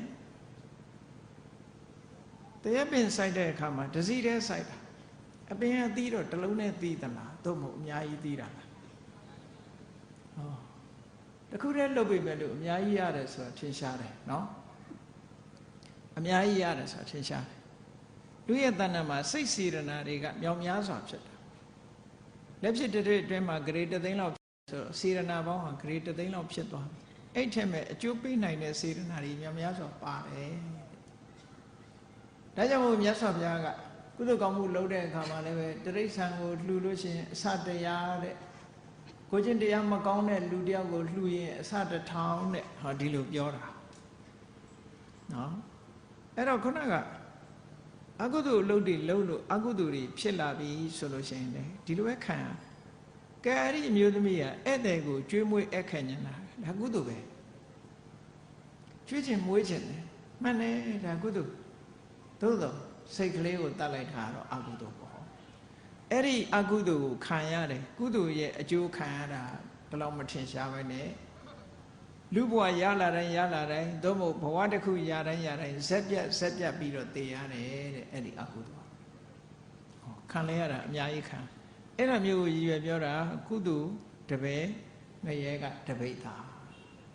ဒီလိုခံရရင်ဘယ်ဟိုရင်းဖြစ်မလဲတော်တော်လေးဒါကြောက်စရာကောင်းတဲ့ဟာတစ်ခုပေါ့မြတ်စွာဘုရားဒီကော ဘောရမဗုဒ္ဓလက်ထက်မှာထင်ရှားတဲ့တထေးဖြစ်ထင်ရှားတဲ့ဓမ္မဒိဏရဲ့အမျိုးသားဝိတာခဆိုရှိတထေးဝိတာခဓမ္မဒိဏဘိက္ခုနီနောက်ကျတော့ဓမ္မဒိဏရဲ့အမျိုးသားဝိတာခတထေးရာဇဂုပြေမှာနေတာရာဇဂုပြေမှာအုပ်ချုပ်တဲ့ဗိမိတာရမင်းဗိမိတာရမင်းနဲ့ဝိတာခတို့ကဒီဘဝမှာလည်းအလွန်ရင်းနှီးတယ်ဟုတ်လွန်ခဲ့တဲ့62ကဘာတုန်းကလည်းသူတို့အတော်ရင်းနှီးခဲ့တဲ့လူတွေပဲဒီဘဝမှာလာပြီးဆုံညပြန်62ကဘာတက်ကတိတ်တတဲ့ဖုဒ္ဒတဲ့ဘုရားနှစ်စုပွင့်ခဲ့ဘူးလေအဲ့ဖုဒ္ဒဘုရားလက်ထက်မှာဘုရင်ကြီးရဲ့သားတော်3ပါးကုသကောင်မှုလှုပ်ချင်ကြဘုရင်ကြီးဆရာခွင့်တောင်းပြီးတော့ဝါရင်3လပတ်လုံးသူတို့ကသူတော်စင်အဝတ်ကိုဝတ်ပြီးသူတို့တပည့်ပိယတတ်နဲ့သူတော်စင်အဝတ်ကိုဝတ်ပြီးတော့ဆေဝါသီလာဆောင်ကြခုနဗေမိတာရမင်းရဲ့အလောင်းနဲ့ဝိတာခရဲ့အလောင်းလွန်ခဲ့တဲ့62ကဘာတက်ကအဲ့ဒီထက်ပဲဝိတာခအလောင်းကဘာတော့ဆိုရင်အဲ့ဒီမင်းသား3ယောက်ရဲ့ဗန္ဒာရေးမှုပေါ့ဗန္ဒာကိုသူကခံရဗေမိတာရကတော့အဲ့ဒီတော့ကအဲ့ဒီမင်းသား3ယောက်ရဲ့သူကစရေးစီမံခန့်ခွဲရတဲ့ခုခေတ်လို့ဆိုရင်မန်နေဂျာပေါ့မန်နေဂျာသူတို့နှစ်ယောက်ကိုတာဝန်ပေးထားတယ်အလှဲကြစီအလှဲကြစီတို့ညီကို3ယောက်ပိုင်တဲ့ခိုတောင်တွေကနေထုတ်ပြီးတော့နေ့စဉ်နဲ့အမျှတန်ဃာတွေကိုဆွန့်ကပ်ဖို့ဆိုပြီးတော့သူတို့နှစ်ယောက်ဥဆောင်ပြီးတော့ဆွန့်ကပ်ကြတယ်အဲ့ဒီမှာဝေယဝိဆသမားတွေအများကြီးပဲခိုင်းထားတယ်ဝေယဝိဆသမားတွေသူတို့ကပေးထားတာဒါတန်ဃာတွေကိုဆွန့်ကပ်ဖို့လို့တန်ဃာဝတ်ဆိုပြီးတော့ခွင့်ပြုထားတဲ့ပတ်စံနဲ့နောက်ပိုင်းဘာတွေဖြစ်လာတော့လို့ဆိုတဲ့အခါတန်ဃာတွေဆွန့်ကပ်လို့ရှိရင်လေသိပြီမကြံမှုတဲ့လက်ကြံသိမရှိဘူးတိုင်းပြီးတော့လှုပ်တာဆိုတော့ဘုန်းကြီးတွေကပ်ပြီးရင်ပြောင်းတာပဲဝေယဝိဆသမားကသူတို့ပတ်စံပေးထားတာဆိုတော့သူတို့ကျွေးတာမွေးတာသိလောက်ပုံမပေါ်ဘူးเนาะကြံရင်တော့စားမှာပေါ့နောက်ကြတော့ဘာလှုပ်လာတော့လို့ဆိုတော့ဝေယဝိဆကလည်း3လကြီးဆိုတော့ရက်ရှည်ကြီးလောက်ရတဲ့အခါကျတော့ဒီကလည်းအမေလည်းပါတယ်အဖေလည်းပါတယ်ထမင်းချက်တာဝန်ကြအမေကတစ်တီအသီးနှံတွေလှီးဖို့ချုပ်ဖို့ယူဖို့ကြောင်းအဖေကထမင်းချက်ဖို့ပေါ့အဲ့ဒါလိုဝေယဝိဆလာတဲ့အခါအိမ်ကကလေးတွေကပါလာစွန့်နေပါလေချဲလို့တန်ဃာတွေကမကြွလာသေးဘူးကလေးလေးတွေကမေမေစားတယ်ဖေဖေစားတယ်နဲ့လှုပ်လာတဲ့အခါကျတော့အဲ့တန်ဃာတွေမကြွသေးခင်တန်ဃာတွေအတွက်လို့လှူတဲ့လူကလှူထားတာပထမကလေးတွေအငိုတိတ်အောင်လို့ဆိုပြီးတော့ပေးတာကျွေးလိုက်တာစပြီးတော့နောက်ကြတော့သူတို့ကပါစားတော့တာပဲတန်ဃာတွေမလာခင်သူတို့ချက်လို့ပြုတ်လို့စားတယ်ဆိုပြီးတော့အရင်စားလိုက်ကြတော့တာနော်အခြေအနေကအဲ့လိုပြောင်းလဲသွားတယ်လှုပ်တာတော့တန်ဃာဝေယဝိဆကုသိုလ်လုံးကြတာပဲသို့တော့တန်ဃာတွေမကတ်သေးခင်ဒီလိုစားကြတောက်ကြတန်ဃာဝတ်ထဲကတန်ဃာဝရည်စူးထားတဲ့ဆွမ်းခဲဝယ်ဘောစင်တွေကိုစားကြတောက်ကြဖြစ်လာတဲ့အခါကျတော့တေလဲတေရောအဲ့ဒီလူတွေက16000လောက်ရှိအကုန်လုံးပြိတ္တာဖြစ်ကုန်ပြိတ္တာဘောဆိုတာစားရမဲ့မဲ့တောင်းရမဲ့မဲ့ဒဏ်ခတ်ခံရတယ်ပေါ့ကံကြမ္မာရဲ့ဒဏ်ခတ်မှုပေါ့ပြိတ္တာဖြစ်အဲ့ဒါ62ကဘာတက်ကနေပြိတ္တာဖြစ်ပြီးတော့ပြိတ္တာဘဝကကျွတ်တဲ့အခါလူဖြစ်လိုက်ဘာဖြစ်လိုက်ပေါ့လေကံအားလျော်စွာသွားပြီဟောဒီဗာဒကဘာရောက်တဲ့အခါကျတော့ကကုတန္တမြတ်စွာဘုရားလက်ထက်မှာပြိတ္တာဘဝပြန်ရောက်ကြပြန်အဲ့ဒီလူတွေပြိတ္တာပြန်ဖြစ်တဲ့အခါကျတော့ကကုတန္တမြတ်စွာဘုရားစီသွားပြီးချင်းကပ်ကြတယ်သူတို့ရုပ်အစင်းတွေကအမတမကြောက်မွက်ဖွယ်ရကောင်းတယ်ခုခေတ်ဆိုရင်တော့ ghost ပေါ့တဆေးတွေဘုရားစီချင်းကပ်ပြီးတော့တပည့်တော်တို့မစားရကြပြီဗျာတဲ့ဘယ်တော့မှကျွတ်မလို့လို့ဆိုတော့တပည့်တော်တို့စားဖို့များကြုံမလားလို့ဆိုဘုရားကပရိတိလုပ်တယ် မင်းတို့ငါဖျားလက်ထက်မှာတော့ရအောင်မှမဟုတ်သေးဘူးစိတ်ပြက်လက်ပြက်နဲ့ပြိတ္တာတွေဒီလိုပဲငတ်ငတ်ပြက်ပြက်နဲ့နေကြနောက်တစ်ခါလူတွေရဲ့အသက်4000တန်းမှာဂကုတဏမြတ်စွာဘုရားပွင့်တာနောက်အဲ့လိုဆုတ်ကတက်ကပြီးတဲ့အခါနောက်တစ်ကြောမှာ3000တန်းမှာကောဏခမနမြတ်စွာဘုရားပွင့်လာတယ်သူတို့ကမသေးသေးဘူးအသက်ရှင်နော်ဘုရားစီသွားပြီးရှောက်ကြပြန်ဘုရားကလည်းငါလက်ထက်မှာမင်းတို့မရနိုင်သေးဘူးရဝေမဲ့လို့မရှိဘူးကျွတ်ဖို့မရှိသေးဘူးဟောတော့ကတ္တဝမြတ်စွာဘုရားအသက်2000တန်းမှာဆုတ်ကတက်ကပြီးလို့အသက်2000တန်းရောက်တော့ကတ္တဝဘုရားပွင့်ကတ္တဝဘုရားစီချင်းကပ်ပြီးတော့မေးတဲ့အခါကျတော့ကတ္တဝဘုရားမင်းတို့ငါလက်ထက်တော့စားရအောင်မဟုတ်ဘူးငါရဲ့နောက်မှာဂေါရမဘုရားဆိုပွင့်လေအဲ့ဘုရားလက်ထက်ကျရင်မင်းတို့ရဲ့ဆွေတော်မျိုးတော်မင်းတို့ရဲ့မန်နေဂျာကြီးနော်ဘန္နာဆိုးကြီးသူတို့ကုသိုလ်ကောင်းမှုလုပ်ပြီးတော့မင်းတို့အမျှဝေလို့ရှိရင်တော့မင်းတို့ကြွချိန်တတ်မှာပြီလို့အဲ့လိုပြောတာသိဝန္တာတာတဲ့ကတ္တဝဘုရားလက်ထက်မှာအဲ့ဒီအဖြေလေးရတာနေလိုက်ရောအကြာကြီးဂေါရမမြတ်စွာဘုရားပွင့်လာဘုရားရာဇဂိုပြေကြွတော့ဗေမိတာရမင်းကြီးကဝေလူဝံဥယျာဉ်လှူတယ်ရေစဲချတယ်သူတို့မသိလိုက်ဘူးအမျှမရလိုက်ကြဘူးဗေမိတာရကသူတို့ရဲ့မန်နေဂျာကြီးပေါ့ဟိုဘွားတော့နောက်ဝိသခလည်းကုသိုလ်ကောင်းမှုတွေလုပ်တယ်သူတို့အမျှမရလိုက်မရလိုက်တဲ့အခါကျတော့မှသူတို့ဟာတနည်းနည်းနဲ့သိအောင်ပြကြတယ်မြတ်စွာဘုရားကဗေမိတာရမင်းကိုပြောတယ်မင်းရဲ့ဆွေတော်မျိုးတော်တွေခုလိုပြိတ္တဘဝရောက်နေကြပြီတန်ဃာတွေရဲ့စာအုပ်စာပြစားလို့ဒီလိုဖြစ်တယ်အဲ့တော့ဒီတစ်ခါကုသိုလ်ကောင်းမှုလုပ်ပြီးမျှဝေပေးပါလို့ဆိုတော့ဘုရားမှုရှိတဲ့တန်ဃာတွေပင့်ပြီးတော့ဆွမ်းခဲဘွယ်ဘောဇဉ်ချိုးချင်းရတာအဖျားဖျားတွေကိုပြင်ဆင်ပြီးတော့တန်ဃာတော်တွေဆက်ကပ်ပြီးဒီကောင်းမှုကြောင့်တပည့်တော်ရဲ့အတိတ်ကဆွေတွေမျိုးတွေဟာမစားရမတော့ရဖြစ်နေတာတွေနတ်နိုင်ဖြစ်သောအစားအစာတွေရရှိပါစေတည်းလို့ဟောဆိုပြီးအမျှဝေလိုက်တာဟောအဲ့ဒီကစပြီးစားစရာတွေရသွားကြတယ်ညကြတော့ကိုရောမြတ်တွေကရောက်လာကြသေးတယ်အဝတ်မပါဘူးတဲ့စားစရာတော့ရပြီဝတ်စရာမရှိသေးဘူးဆိုတော့မြတ်စွာဘုရားသွားလျှောက်တဲ့အခါမြတ်စွာဘုရားကအဝတ်လှူရမယ်လို့ဆိုတဲ့အခါတန်ဃာတွေကိုပင့်ပြီးတော့အဝတ်လှူပြီးခုနလိုနတ်နဲ့ဖြစ်သောအဝတ်တွေကိုရပါစေတည်းဆိုတော့မှအမျှဝေလိုက်တဲ့အခါသူတို့ကလည်းတာရုခေါ်လိုက်တော့ဒီပြိတ္တာတွေဟာလုံးဝကျွတ်တဲ့အဆင့်ထိအောင်ရသွားတယ်ဝတ်စရာလည်းရသွားတယ်စားစရာလည်းရသွားသူတို့ဟာချမ်းချမ်းသာသာဖြစ်သွားတယ်အဲ့ဒါဟာကြည်တန်ခါဝေယဥစ္စာလုံးလို့ကုသိုလ်ရမလားလို့ဆိုမလုတ်တတ်တဲ့အခါမှာကြည်ကုသိုလ်ကတပည့်သားလောက်ရပြီငရဲကတပိဿာလောက်ဖြစ်တယ်ခံရတာနဲတာမဟုတ်ဘူးတဲ့အဲ့ဒါကြောင့်မို့လို့ဆရာတော်ကြီးတွေကတတိပေးတာဗမာပြည်မှာဖျားပွဲတွေဆိုတာလည်းပဲအလုံးသိကြတဲ့အတိုင်းပဲနော်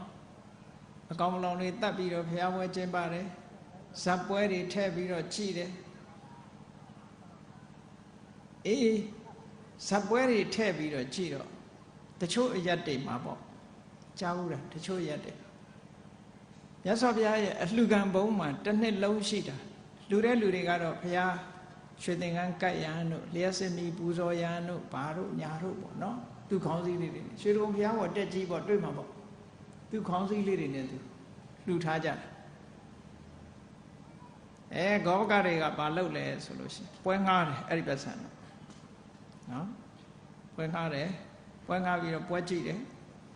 ကြည့်ပြီးတဲ့အခါကျတော့ဘုရားထဲမှာပွဲကြည့်လာတဲ့လူတွေကဘယ်ဘုရားရှိခိုးဖို့လာတာဟုတ်မလဲပွဲကြည့်တဲ့လူတွေကဘာတွေပါလာတော့ဆိုစီးပေါင်းဒုတ်တို့ဘာတို့ဒါမျိုးတွေပါလာမှာပေါ့ခုခေတ်ဆိုပလတ်စတစ်တွေပေါ့နော်ဟောပြီးရင်အဲ့ဓာတွေကိုပြစ်သွားခဲ့တာပွဲခင်းဟာရှုပ်ရှက်ကိုခတ်ကြံရင်တာပေါ့ဘုရားဝင်းထဲမှာအညစ်အကြေးတွေအဲဒီတည်းကဟိုနာပေါက်တော်ဒီနာပေါက်မြိုင်နဲ့ပေါက်တော်တွေနဲ့လည်းပဲနန်းစော်ကြံရင်တာပဲဘုရားတွေဒါတကယ်ဖြစ်တာကိုပြောပြတာပါဘုရားဝတ်ပြီးလို့စိတ်ရင်းရှင်းတဲ့အခါကျတော့ဘယ်လိုရှင်းတော့နော်အငိမ့်ငါးကဘလောက်လှုခံလို့ရတာဘလောက်ဘာကဘလောက်နဲ့စိတ်ရင်းရှင်းလိုက်တဲ့အခါလူငွေပြလာတဲ့အခါဘုရားထံကရရကြွေးဘလောက် ဘုရားတောင်ကျွေးတင်လိုက်သေးတယ်နော်ဘုရားကြီးထံကရရန်ကျွေးတဲ့တကယ်အဲ့ဒါနော်တကယ်တော့အဲ့ဒါမျိုးတွေကိုဆရာတော်ကြီးကရည်ရွယ်ပြီးတော့ကုသိုလ်တပည့်ငရဲတပိဋ္ဌာလို့ဒီလိုပြောတာတကယ်တော့ကုသိုလ်စစ်ရအောင်လုပ်ဖို့ဘုရားမရေးကြည့်ဘုရားဘွဲလုပ်ရင်ဘယ်လိုလုပ်ရမြတ်စွာဘုရားကိုဝတ်တက်ကြမယ်ဘုရားကိုပန်းရေချမ်းတို့နဲ့ပူဇော်ကြမယ်ဗုဒ္ဓနုတ္တိပွားကြမယ်ရှ िख ိုးကြမယ်ဒါပဲလုပ်အောင်ဝက်ချိဖို့မလုပ်အောင်ပွဲဆိုတာနဲ့ပတ်သက်လာပြီးတော့ဒါဟိုသိအောင်တော့ပြောပြသိချင်လို့ရှိရင်ဂါမဏိတန်ယုတ်လို့ဆိုရင်တန်ယုတ်ပါဠိတော်ထဲမှာတာလပုဒ္ဒတုတ်ဆိုတာရှိတယ်ဒီနေ့ကတော့ဘုန်းကြီးတို့ထည့်ပြီးတော့ဟောဘူးတယ်အဲ့တာလပုဒ္ဒဆိုတာဇတ်ဆရာကြီး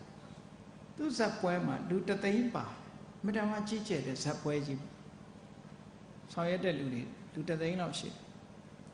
သူကမြတ်စွာဘုရားကိုနဲ့ကြုံတဲ့အခါမှာဝင်လျှောက်တယ်သူတို့ဇတ်ပင်လောကကဆရာကြီးတွေကပြောတယ်တဲ့အခုလို့ဇက်ကပြီးတော့လူလူတွေကိုဖြည့်ဖြောတာဟာတဲ့ဒီကုသိုလ်ကြောင့်နောက်ဘဝကြလို့ရှင်ပဟာသဆိုတဲ့နတ်ပြည်ပျော်စရာကောင်းတဲ့နတ်ပြည်တစ်ခုသူတို့ရောက်တယ်လို့ဒီလိုပြောထားတာတဲ့အဲ့ဒါဟုတ်ပါသလားမြတ်စွာဘုရားမမေးနဲ့တဲ့ဒီမေကုံငါမမေးနဲ့ငါမဖြေချင်ဘူးတဲ့ဘုရားတခါသူများထိခိုက်မဲ့ဟာဆိုပြောချင်ဘူးပေါ့ဘုန်းကြီးလည်းမပြောပဲထားလိုက်ရင်ကောင်းလားမသိဘူးမြတ်စွာဘုရားအတင်းချက်မေးတဲ့အခါကျတော့ဘုရားကဘယ်လိုပြောတော့ဆိုရှုထောင့်လေးကိုတေချာကြည့်ဖို့လိုတယ်မြတ်စွာဘုရားဘယ်လိုဖြေတော့ဆိုငကိုကမှလူတွေဟာတဏှာရာဂများနေတာတဏှာရာဂများအောင်လုပ်တယ်ငကိုကမှမုံတိမှုစိတ်တွေများတဲ့လူတွေကိုမုံတိမှုရှိလာအောင်လုပ်တယ်ငကိုကမှတွေ့ဝေမိန်မောနေတဲ့လူတွေကိုတွေ့ဝေမိန်မောအောင်လုပ်တယ်ဆိုလူတွေကိုအကုသိုလ်ဖြစ်အောင်လုပ်သည့်အတွက်ကြောင့်ပဟာသနတ်ပြည်မဟုတ်ဘူးတဲ့ပဟာသငရဲကြတာတဲ့ဟောမြတ်စွာဘုရားဖြေတာအဲ့ဒါလို့ဖြေတာဒါဘုန်းကြီးတို့ပြောတာမဟုတ်ပါဘူးဒါတာလပုဒ္ဒတုတ်ဆိုတာရှိတယ်တာလပုဒ္ဒတုတ်တန်ရုပ်ပါဠိတော်ကိုယူပြီးတော့ဖတ်ကြည့်ရဂါမဏိတန်ရုပ်ဆိုတဲ့အထက်မှာရှိတယ်နော်တန်ရုပ်ပါဠိမြန်မာပြန်နေရှိတယ်အဲ့ဒီမှာမြတ်စွာဘုရားဒီလိုဟောထားတာတတိထားစရာကောင်းတယ်အဲ့ဒါဖြင့်ကောင်းပြီဖျားပွဲတွေမှာအတိအမုတ်နဲ့ပူဇော်လို့မရဘူးလားရတယ်နော်ဖျားပွဲတွေမှာအတိအမုတ်နဲ့ပူဇော်ရင်ကုသိုလ်ရတယ်ဟောဒီစောင်းဖြင့်ဖျားကိုပူဇော်ပါတယ်မြတ်စွာဘုရားရဲ့ဂုဏ်ကျေးဇူးတခြင်းတွေကိုရွတ်ဆိုပြီးတော့ဖျားကိုပူဇော်တယ်ဟောဒီဗျောနဲ့ဖျားကိုပူဇော်ပါတယ်တိမုတ်ပြီအဲ့ဒါဆိုရင်တော့ကုသိုလ်ဖြစ်တယ်နော်ကုသိုလ်စိတ်နဲ့လုပ်ရင်တော့ကုသိုလ်ဖြစ်ပါတယ်လုပ်လို့ရတယ်အဲ့တော့အလုံးမတတ်လို့ရှိရင်ကုသိုလ်မရဘဲနဲ့အကုသိုလ်ဖြစ်တာဒါကြောင့်မလို့ဆရာတော်ကြီးကရေးထားတာတနစ်တစ်ခါငရဲရှာလူရွာဖျားပွဲဆရာတော်ကြီးမြင်လို့ရေးထားတာအဲ့တိုင်ပဲရေးတာပဲသူစာတန်းရဲ့နာမည်ကကုသိုလ်တပည့်ငရဲတပိဋ္ဌာစာတန်းတဲ့ဟောဒါလည်းသတိထားစရာအလွန်ကောင်းတာပေါ့ကောင်းပြီအခုလို့ဆွန်းကြီးလောင်းပြီဆိုတဲ့အခါမှာလည်းပဲကုသိုလ်ရအောင်လှုပ်တတ်တဲ့လူကရမှာပဲခုနလိုအကုသိုလ်ရသွားတဲ့လူတွေလည်းပါမှာပဲမပါအောင်မရှိဘူးအဲ့တော့ကိုယ့်ကိုကုသိုလ်လားအကုသိုလ်လားသိအောင်လုပ်ရကုသိုလ်ရအောင်လုပ်တတ်ရကုသိုလ်ရအောင်စိတ်ထားတတ်ရအဲ့ဒါလိုမထားဘူးဆိုရင်ကုသိုလ်တပည့်ငရဲတပိဋ္ဌာဖြစ်မှာပဲမတတ်ဘူးဆိုလို့ရှိရင်ကုသိုလ်လုပ်ငန်းလို့ပြောပြီးမယ်လို့ကုသိုလ်လုပ်ငန်းတိုင်းကုသိုလ်ဖြစ်တာမဟုတ်ဘူးအကုသိုလ်ဖြစ်တာတွေအများကြီးပဲဒါကြောင့်မို့ကုသိုလ်ဖြစ်အောင်ကိုယ်တိုင်စိတ်ကိုစောင့်တည်ပြီးတော့လုပ်ဖို့အမှန်တမ်းအရေးကြီးတယ်လို့ဒါဟာသိတဲ့သိလိုက်တဲ့ဟာတွေပဲပေါ့အဲ့ဒါလို့မသိဘူးဆိုလို့ရှိရင်ကုသိုလ်ကိုအကုသိုလ်ထင်တယ်အကုသိုလ်ကိုကုသိုလ်ထင်တယ်မှားမှားယွင်းယွင်းထင်ပြီးတော့ကုသိုလ်ရမလားလို့လုပ်တယ်ရလာတဲ့အခါအကုသိုလ်တွေဆိုရင်ဘဝမှာနှိမ့်မောတာပေါ့အဲ့ဒါလို့နှိမ့်မောမှာဆိုရင်အတော်ကြောက်စရာကောင်းတာပဲလေ မိုက်မဲပြီဆိုလို့ရှိရင်ကြည့်လေမိုက်မဲပြီဆိုတဲ့လူဟာအကောင်းလားအဆိုးလားဆိုတာကိုဘာမှမတွက်တတ်ဘူးမတွက်တတ်သည့်အတွက်ကြောင့်ကြည့်လေအမေကနေငါသမီးအမေခေါင်းမှာမှက်ကြီးကကိုက်နေတဲ့မောင်းသားမဟဲ့ဆံဖို့ရင်အနန္တရှိတဲ့ဂျပွေးနဲ့နှစ်ဖူးကောက်ထုမက်ကတော့ပြန်သွားတာပေါ့အမေနှစ်ဖူးထုပြီးတော့နှစ်ဖူးကွဲပြီးသေသွားတယ်ဆိုတာရှိတယ်နော်အဲ့ဒါလိုပဲလှုပ်တာတခြားဖြစ်တာတခြားစိုက်တဲ့ဖက်ပေါ့နော်ဘေးအတွက်ဆိုးချိုးတွေများလာပြီဆိုလို့ရှိရင်တော့ကုသိုလ်တွေပဲငရဲတော့ဒါဖြစ်မှာပဲဒါကြောင့်မို့လို့ကုသိုလ်လုပ်တဲ့အခါမှာကုသိုလ်ပြည့်ပြည့်ဝဝရအောင်လုပ်ဖို့လိုတယ်အဲ့ဒီမှာကုတ္တဌာနတုတ်မှာခုဆွမ်းကြီးလောင်းတဲ့ပုဂ္ဂိုလ်တွေကုတ္တဌာနတုတ်မှာနှလုံးသွင်းရမယ့်အချက်10ချက်ပညာရှိအမတ်ကြီးကနေပြီးတော့ဘုရင်ကြီးကိုဆုံးမဩဝါဒပေးတာရှိတယ်အလူကြီးအတန်းကြီးလုတ်ပြီးအခုကတန်ဃာတွေဆွမ်းလောင်းတယ်ဆိုပေမဲ့ကြီးညိုဝေယဆောင်းတဲ့တန်ဃာပါခြင်းလည်းပါမယ်ကြီးညိုဝေယမဆောင်းတဲ့တန်ဃာလည်းပါခြင်းပါလာဘယ်လိုစိတ်ထားမလဲဘယ်လိုစိတ်ထားမလဲနော်တချို့ကျတော့ဆွမ်းကြီးလောင်းရင်ကနေပြီးကိုရင်လေးတွေငေါက်တာတွေပါတွေ့မလို့ကြနဲ့အဲ့ဒါမျိုးပါနော်အဲ့ဒီဘယ်လိုစိတ်ထားရမလဲဆိုတာကိုကုတ္တရဏတုတ်မှာမြတ်စွာဘုရားဟောထားတာရှိတယ်ကိုလုပ်တဲ့ကုသိုလ်ကောင်းမှုဘွဲကိုတဲ့လူတွေကအမျိုးမျိုးလာလိုက်အမျိုးမျိုးဆိုတာအသေးစိတ်တော့မပြောကောင်းတဲ့လူလည်းလာမယ်မကောင်းတဲ့လူလည်းလာမယ်ပေါ့ကောင်းတဲ့လူလည်းလာမယ်မကောင်းတဲ့လူလည်းလာမယ်ဆိုပါစို့ပါဏာတိပါဒရှောင်တဲ့သူတော်ကောင်းလည်းလာမယ်ပါဏာတိပါဒလှုပ်တဲ့လူလည်းလာမယ်အဲ့ဒါလို့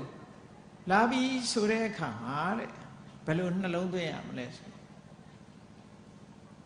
ကောင်းတဲ့ပုံကိုယ်တွေကိုအာယုံပြုပြီးတော့စိတ်ထဲမှာကြည်နူးအောင်လုပ်ပါတယ်မကောင်းတဲ့ပုံကိုယ်တွေကိုသွားပြီးအပြစ်မြင်ပြီးရန်တွေ့မနေပါနဲ့တဲ့ဒါအရေးကြီးတာပေါ့နော်စိတ်ထဲမှာကုသိုလ်ဖြစ်ဖို့ကအရေးကြီးတယ်စိတ်ထဲမှာကုသိုလ်မဖြစ်ဘဲနဲ့အကုသိုလ်ဖြစ်ပြီးဆိုလို့ရှိရင်ခုနပြောတယ်ကုသိုလ်တွေပဲငရဲတပိတ်တာကိုလို့တာကကုသိုလ်ရတာအကုသိုလ်ဟောဒီလိုဖြစ်ဒါကြောင့်မလို့ကိုယ်စိတ်ကိုကုသိုလ်လုပ်တဲ့အချိန်မှာစင်စင်ကြယ်ကြယ်လေးကုသိုလ်ပဲရအောင်ကြိုးစားမယ်အားလုံးအရာရာမှာဒီကုသိုလ်ရဖို့ပဲစိတ်ကြည်နူးမှုပေါ်မှာပဲထားပြီးတော့ဘယ်ကိစ္စပဲဖြစ်ဖြစ်အကောင်းဘက်ကပဲရှုမြင်ပြီးတော့ကိုလုပ်တဲ့အလုပ်တစ်ခုအောင်မြင်အောင်ကုသိုလ်စိတ်နဲ့ပဲဆောင်ရွက်ဖို့လိုအပ်တယ်တဲ့အဲ့ဒါလို့လုံးဝသာလင်ကုသိုလ်ဟာပြည့်ပြည့်ဝဝရကြမှာအဲ့ဒါလို့မဟုတ်လို့ရှိရင်ဆရာတော်ကြီးမိတ်ရှိတယ်လို့ပဲကုသိုလ်တပည့်ငရဲတပိတ်တာဖြစ်ပြီးတော့အဲ့ဒီအကုသိုလ်ရဲ့အကျိုးကိုခံကြရတယ်တဲ့ဒါကြောင့်မို့တရားချက်ခင်သူတော်စင်ပြိဿအပေါင်းတို့သည်အခုဘုရားပွဲနဲ့ပတ်သက်၍၎င်းတရားပွဲနဲ့ပတ်သက်ပြီးတော့လည်းပဲမှတ်ရမှာပဲသံဃာပွဲနဲ့ပတ်သက်ပြီးတော့လည်းမှတ်ရမှာပဲကုသိုလ်ပွဲတွေနဲ့ပတ်သက်လာလို့ရှိရင်ကုသိုလ်ပြည့်ပြည့်ဝဝရအောင်စိတ်ထားတတ်ဖို့အမတန်မှအရေးကြီးပါတယ်စိတ်ထားတတ်မှမြတ်တယ်လို့ဆိုတဲ့မြန်မာစကားအလွန်မှန်ကန်တယ်ကုသိုလ်ရအောင်စိတ်ထားတတ်ဖို့အရေးကြီးတယ်ဆိုတာကိုယ်စီမှတ်သားပြီးတော့ကုသိုလ်တရားဖြစ်ပွားအောင်တတိကြီးစွာထားပြီးကြိုးစားအားထုတ်နိုင်ကြပါစေကုန်သတည်း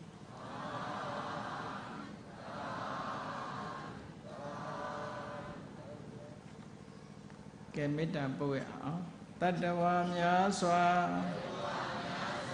ဘေးရန်ကွာ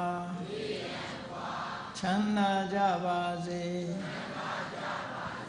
မေတ္တာရေချမ်းသုံးငါဖြံငြိမ်းချမ်းကြပါစေ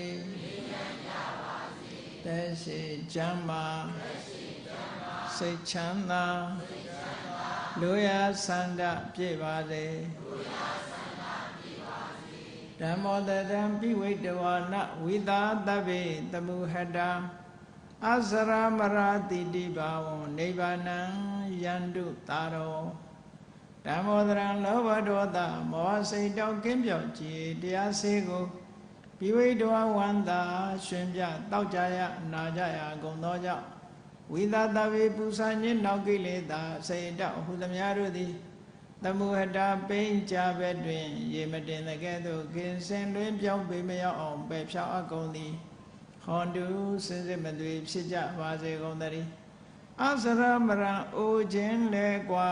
နာခြင်းလဲကင်းသေးခြင်းလဲရှင်းထသောတိရိဘဝကိလေသာဟုဘုခတိန်ကင်းငြိမ်းရာအစစ်ဖြစ်ပေထသော